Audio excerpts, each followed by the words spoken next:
Annie. Bonsoir, Victor. C'est gentil d'être venu me rendre une petite visite. Hein? Je crois pas qu'il soit nécessaire que je te présente aux téléspectateurs. Ils connaissent tous Victor Guyot, notre rondeur national et international. Tu es comme moi, en fait. Tu prends ta petite valise et tu vas distiller la bonne humeur un peu partout. Ben oui, mais dis Annie. Oui? Mais tu t'es trompé de costume? Ah bon? Ben, tu as un costume 1925. Oui, alors? Ben, le mariage de Mademoiselle Villemont. Ah, Ça se passe en 1910. Ben, je le sais bien. Ah bon? Mais laisse-moi le temps d'aller me changer. Je suis ravie de reprendre un petit peu mon accent bruxellois et de devenir Madame Beulemans, ta femme. Puis j'ai hérité d'une fille ravissante, oui. Marie-Guylaine Bernard et d'une gouvernante qui s'appelle Mariette Hegen.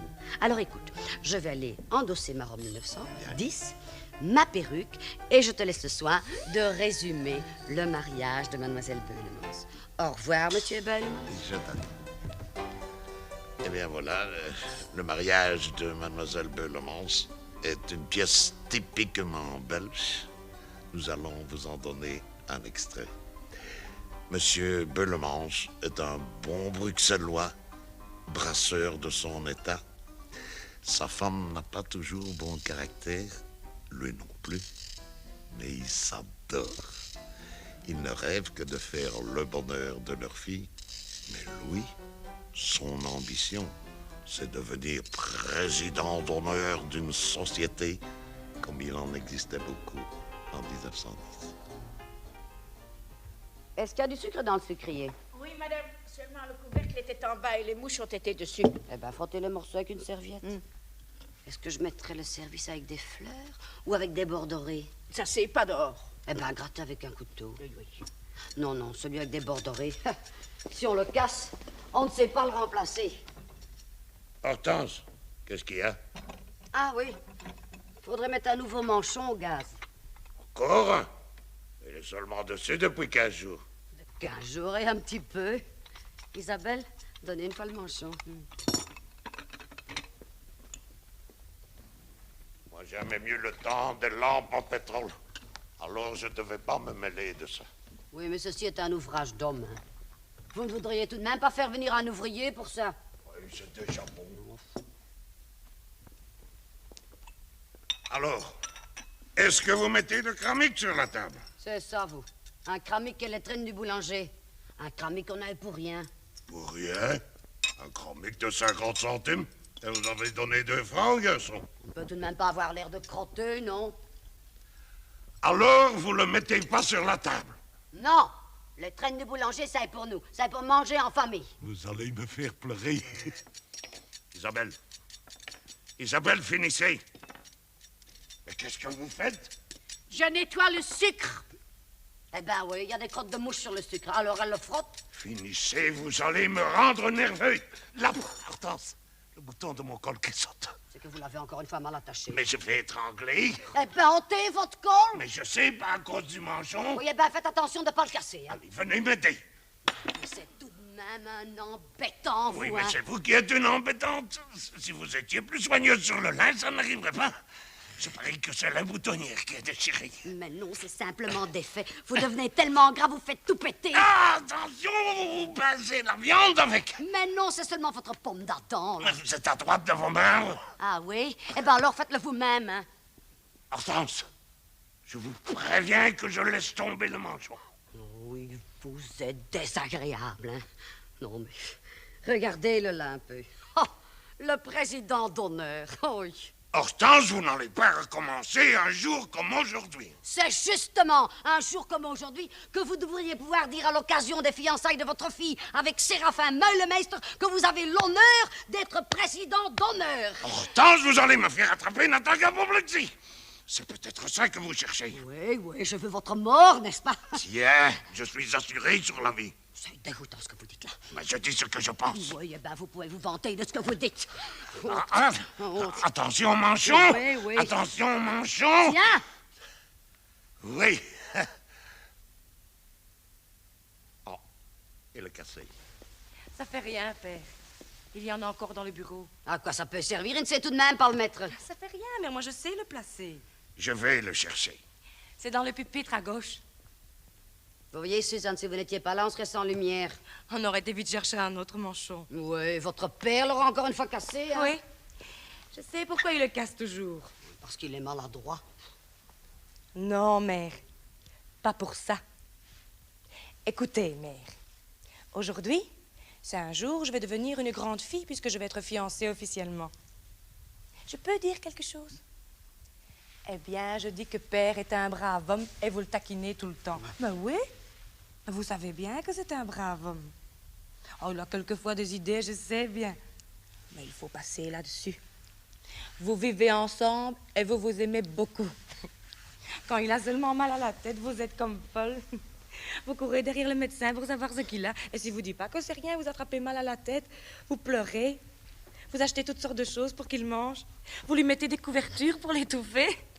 Et vous lui faites prendre 3 cuillères par heure au lieu d'une pour le guérir plus vite. Mais oui. Vous l'aimez si fort. Et vous le faites tout le temps embisquer, ça n'est pas gentil. Vous l'énervez. Alors, il a un manchon en main et il le laisse tomber. Oui, mais Suzanne, il me fait tout de même quelquefois enrager, hein. Mais oui, je sais bien. Mais est-ce que vous croyez que Séraphin, quand il sera mon mari, il essaiera pas aussi de me faire enrager? Je ferai semblant de rien. Je ne discuterai pas. Je lui donnerai raison. Ça vaut mieux. Ça vaut mieux. Faites-le aussi, mère. Et je serai contente en mariant Séraphin. Sinon, je serais triste de vous laisser comme ça, tous les deux. Je le ferai, Suzanne. Voilà le manchon. Vous le mettez, Suzanne? Oui, père. Ferdinand, votre col tient maintenant. Oui, oui. Si vous voulez, je coudrai la boutonnière. Je vais chercher des filles. Non, non, ça n'est pas nécessaire.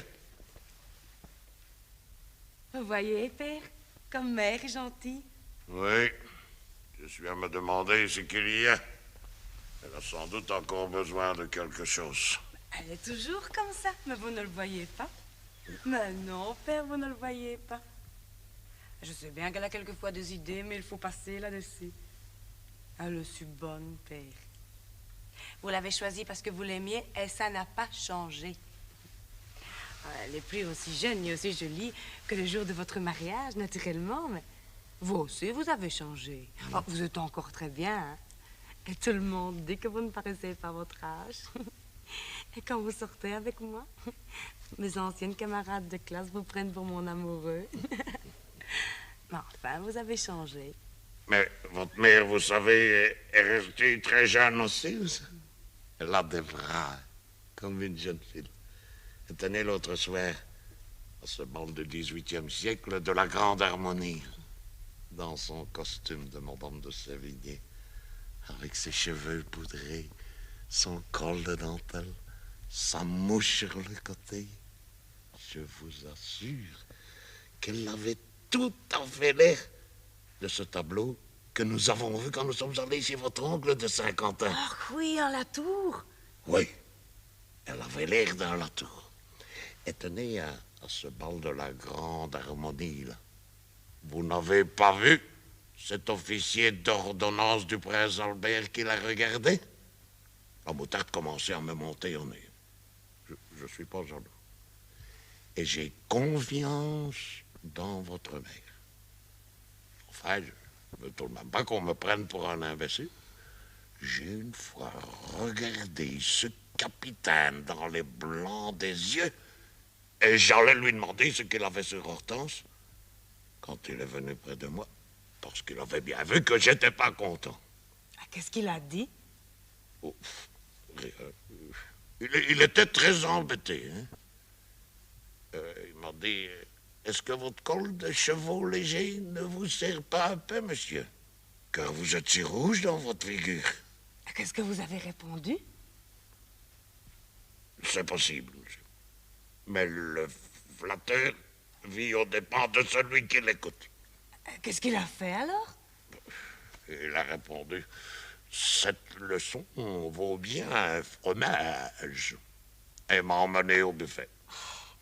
Eh ben, vous voyez, encore un peu, vous aviez un duel avec un officier d'ordonnance du prince Albert, parce qu'il avait regardé, mère. Adieu. Mais oui, je sais bien que ce soir-là, vous étiez en chevaux légers. Ça n'empêche tout de même pas que vous avez senti combien vous étiez resté amoureux de votre femme. Oh, amoureux, Mais oui, amoureux. amoureux.